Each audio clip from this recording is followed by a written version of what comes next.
النهاردة هقولك ازاي تغير خلفية شاشة الكمبيوتر بكل سهولة. كمل الفيديو للآخر واعمل لايك وسبسكرايب. يلا بينا يلا بينا يلا بينا. أول حاجة هنفتح جوجل كروم مع بعض، وبعد ما نفتحه نقوم داخلين على السيرش ونكتب وول بيبر. تمام، سواء بقى ممكن هتكتب وول بيبر بي سي، وتكتب بقى بعديها اي حاجة انت عايزها سواء جيمنج او فوتبول او اي حاجة. تمام، هنا احنا كتبنا وول بيبر بي سي بس، فيطلع لك كمية خلفيات طبعا رهيبة، وطبعا بجودة جامدة طبعا.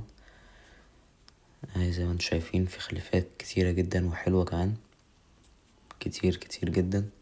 ممكن بقى لو انت عايز خلفيات يعني مخصصة تكتب مثلا بي سي جيمنج، تعمل سيرش هتلاقي بص كمية خلفيات جيمنج رهيبة وحلوة، وبص كل حاجة اهو، خلفيات كتيرة جدا وحلوة والجودة برضه عالية.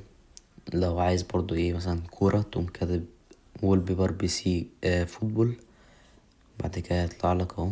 بص عندنا مثلا الخلفية بتاعت فينيسيوس دي جامدة، في خلفيات كتيرة، وخلفية بتاعت امبابي وميسي وبتاعت راشفورد كمان، يعني حاجة فخرة من الآخر. وفي برضه خلفية برضه بتاعت نيمار، يعني حاجات جامدة، يعني جامدة جامدة جدا يعني. والله بفكر بغير الخلفية واحط بتاعت نيمار دي. تمام، استنى برضه اوريلكوا ازاي تنزلوا الصورة. بتقوم دايس على سيف، بعد اسمه تختار الصورة، هتقوم دايس كليك يمين وبعد كده تختار سيف بس. بعد كده هتقوم داخل بقى على الاعدادات بتاعت الكمبيوتر طبعا.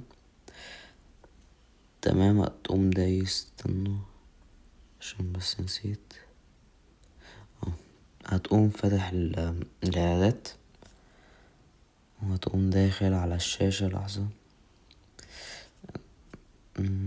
لا هنا هتدخل على دي باني بتاعت باني ظبط الجودة كده.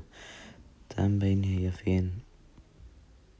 اهي. تمام، هتقوم اعملها على كلمة بيكتشر. تمام، بعد كده هتقوم دايس على اختيار براوزر فوتو تحت، هيقوم مدخلك بقى على الملفات وكده. تقوم انت تختار الصورة وبس، وتقوم دايس على الصورة وكده تبقى غيرت يعني الخلفية بكل سهولة. انا طبعا بعمل الفيديو ده عشان في ناس بتجيب بي سي جديد ومبتبقاش فاهمة، فانا برضو لازم برضو فاهم الناس كل حاجة. اكيد يعني الناس عارفة اسمها ازاي بتغير الخلفية وكده، بس لازم برضو نفهم الناس اللي هما ايه الجديدة.